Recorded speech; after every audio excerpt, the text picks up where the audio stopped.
ఆంధ్రప్రదేశ్ రాష్ట్ర స్థాయి floor ball under 14 under 19 బాలబాలికల పోటీలను నర్సరావుపేట పట్టణంలోని కేరిడ్జ్ ఇంటర్నేషనల్ స్కూల్ యందు నిర్వహిస్తున్నామని ప్రిన్సిపల్ బాన్ బాస్ తెలిపారు. రాష్ట్ర నలుమూలల నుంచి మొత్తం 250 మంది క్రీడాకారులు పాల్గొంటారని వారి కోసం అన్ని ఏర్పాట్లు చేశామని అన్నారు.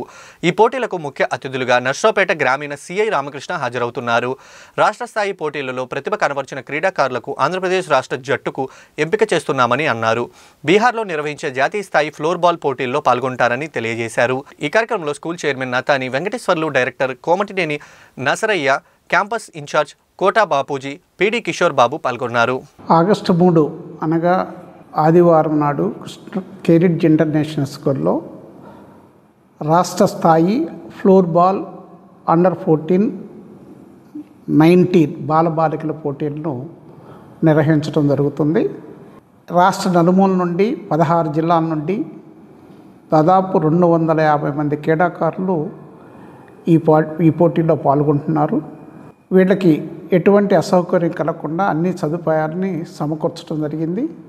ఈ పోటీలకు ముఖ్య అతిథిగా పసుపులేటి రామకృష్ణ గారు, రూరల్ సిఐ గారు పాల్గొంటారు.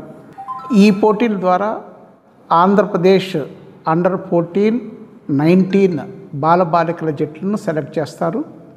ఈ విధంగా సెలెక్ట్ అయిన రాష్ట్ర జట్టును సెప్టెంబర్ నెల 4, 5, 6, 7 తేదీలో బీహార్లో జరిగే జాతీయ స్థాయి ఫ్లోర్ బాల్ పోటీలో పాల్గొంటారని తెలియజేయటం.